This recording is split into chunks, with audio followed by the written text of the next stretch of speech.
Well, hello. Welcome to my garden. Hey, I thought I would invite you out. Oh, here, let me have a seat here. Oh, there we go.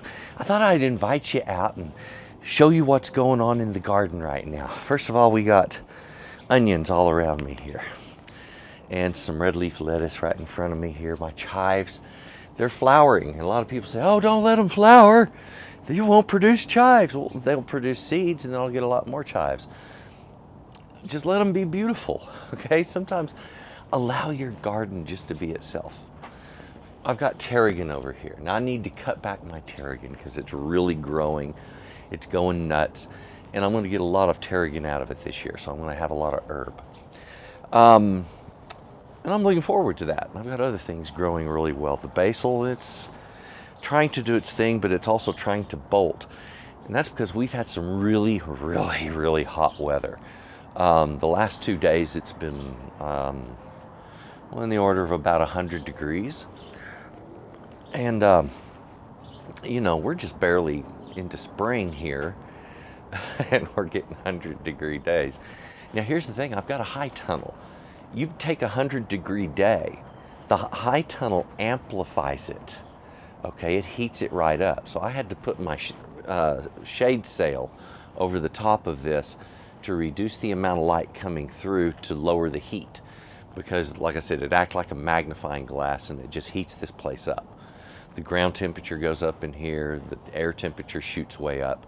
So, and that's also the reason I did all this ventilation that goes all the way up to the top. And it's the same way all the way around. It is for the purpose of allowing this to just be as much of a natural outdoor atmosphere as possible, while protecting it from a lot of insects that could be coming in otherwise. And so far from what I've been seeing, it's actually doing that. So I've got great passive control against insects and other critters from coming in here. Now it's not perfect. There's some gaps and openings here and there that I'm working on, and those are around the bottom and the door, but that's minor stuff. Now the garden itself, well, I've got plenty of weeds. This stuff here, this is what they call creeping Charlie, and I am absolutely beat up with creeping Charlie coming around and making my life miserable. So I need to deal with my creeping Charlie, get it under control. I'm going to water the garden here in just a minute. I did yesterday also, and that's because, like I said, very hot days. So it really took it out of all of my plants. And it can cause some strange behavior when you get when you get really hot days early on like that. Now, as far as what I'm treating the garden with, weed control. I don't spray weeds, okay? Not around vegetables, because then you end up murdering your vegetables and life is not happy. Usually I'll use a little hand trowel. That works great. The one end of it has a hoe, the other's a cultivator, and that works really good for me. And it's a great quick way of taking care of a lot of weeds at once. So like in between the rows, you can just hoe them out and you're done. And of course that's hence the term hoe the row. That's where that came from, folks. So that's what that is. So anyway, got a lot going on here. The veggies going great. They are doing wonderful. The onions are off to a really good start, so I'm pleased with them.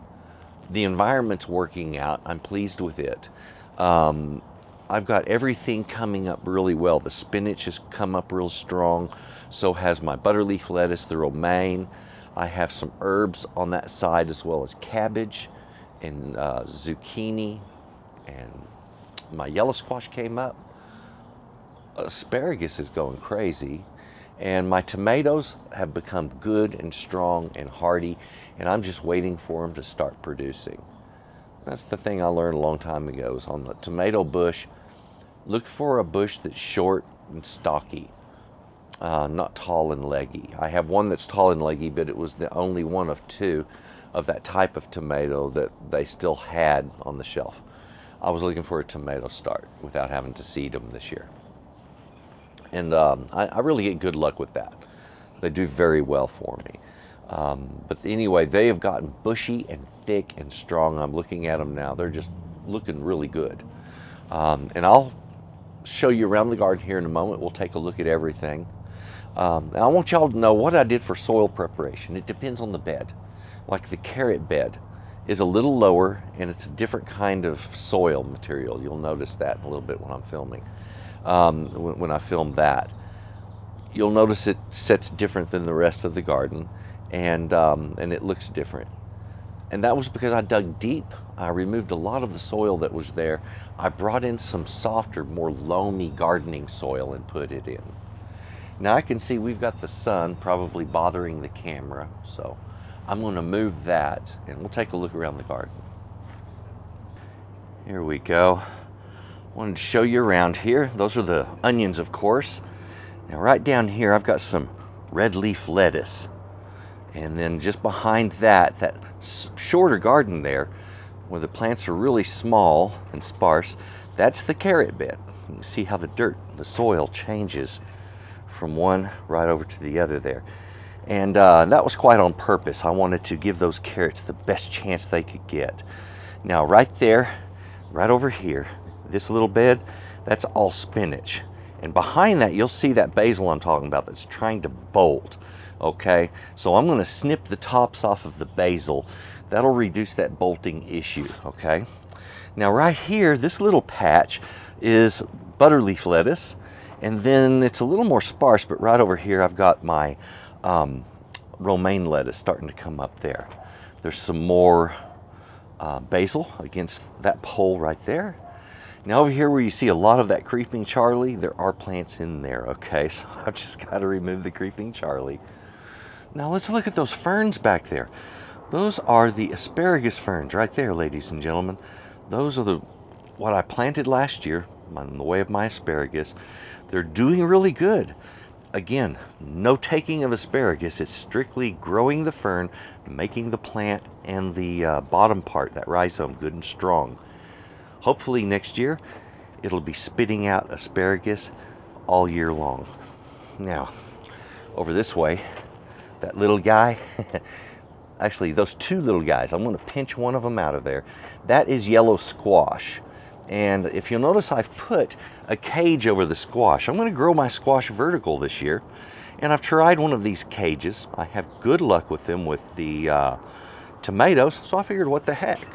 We'll do it with that squash. Now, right down here, this big one, that is my zucchini. So he's doing really good. And again on that, we're going to grow him right up into this cage right here. And again, I like the cages because they hold things so darn well. Now let's take a look around this way. Right here's the 4 tomatoes I was discussing. And to their right here, I'm going to try maybe some tomatillos this year. We'll see how those do. Now I have 2 tomatoes, these taller ones on the right. These 2 are the San Marzano. Those are the ones that make a really good salsa. Excuse me, not salsa, but sauce. They're a saucing and great tomato paste tomato. And then the 2 to the left there are another type of Roma. Those are your standard salsa Roma, and those are the ones that make a really good salsas, and you dice them up for salads and things like that. Great, great tomatoes. I love them. So anyway, there you see it. The high tunnel, what it looks like. You can see the shade sail over the top. Okay? And believe it or not, that makes a massive difference in here. Yesterday, because of that, I had temperatures which were the same as outdoors in here. And that would be, it was 99 outdoors and it was 99 in here, and that's perfect. And it was windy, I didn't need that fan. But for the days where it's not windy, I have the fan to pull hot air out the top of the tunnel. So great ventilation. This is all screened in the bottom, all the way around. And gray fiberglass screen coming up through here.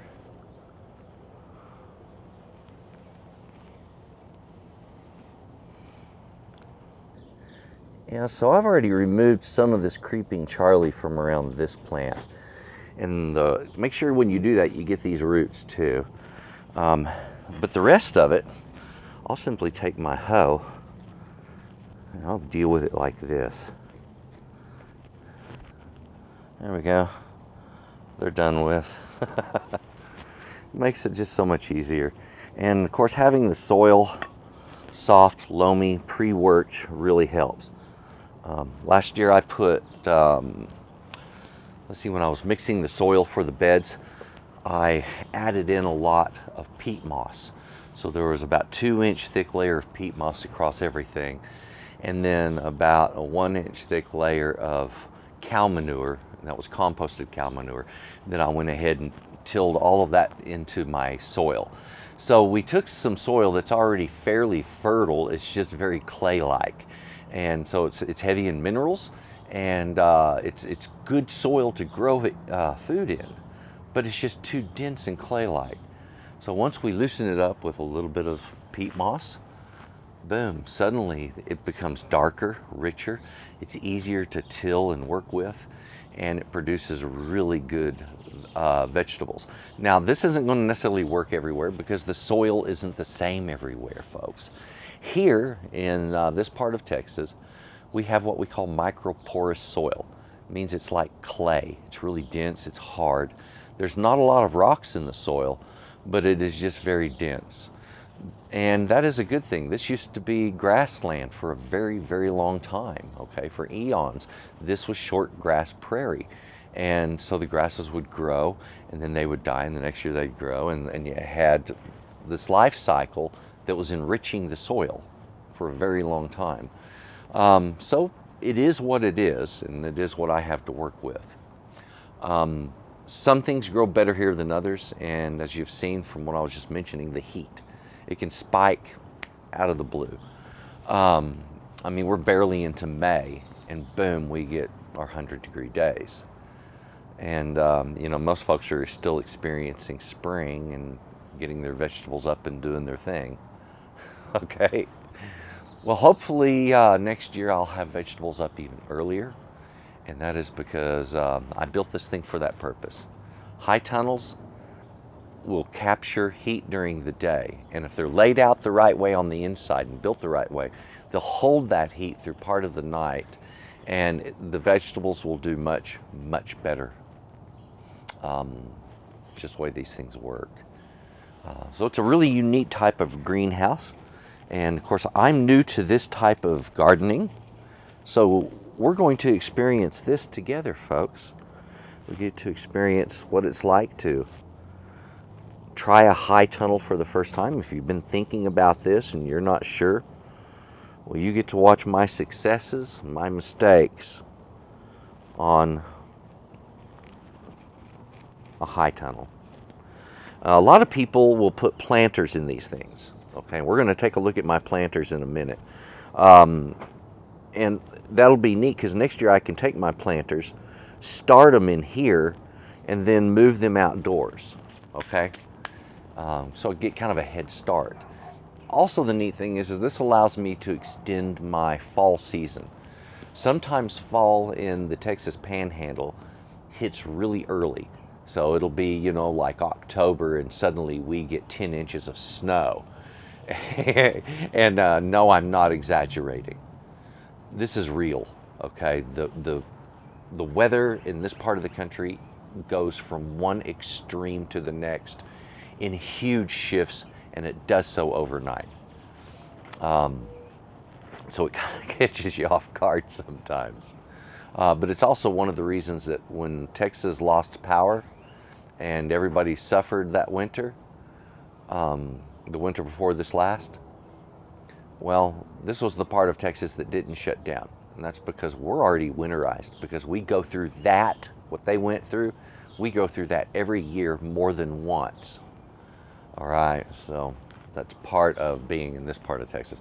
If you ever hear that Texas has a lot of snowplows, this is the part of Texas where they're at. Now, let me take you out. I want to show you my bagged plants and let you see what's going on there. Potatoes and other things. All right, now, right along here, we have a puppy dog that's going to be barking at us. Okay, so anyway, I've got all of these filled with soil. and I'll be planting those probably today or tomorrow. Now right over here we have pepper plants. Those are the peppers I've already shown you. They're having a little bit of trouble adjusting. That heat really hit them the other day. Behind all of these bags, I have planted peas, sweet snap peas. So we're going to take those sweet snap peas and vine them up a trellis that I'm going to put right here on this fence. All right, there's what we have there. Let's move over. There we are. Pardon me as I adjust this camera so I don't overexpose. This is the problem with shooting in direct sunlight. It can make doing this quite difficult. And as you see from my shadow, we have a lot of sunlight. Okay, so got the potatoes up and growing. They're going crazy over here. Look at this. Right there. You can see my brilliant camera skills here.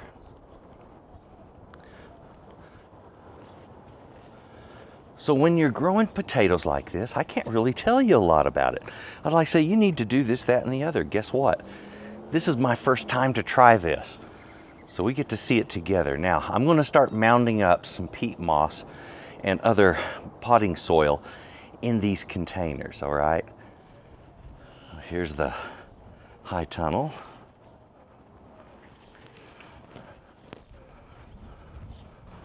And of course, my little peach tree.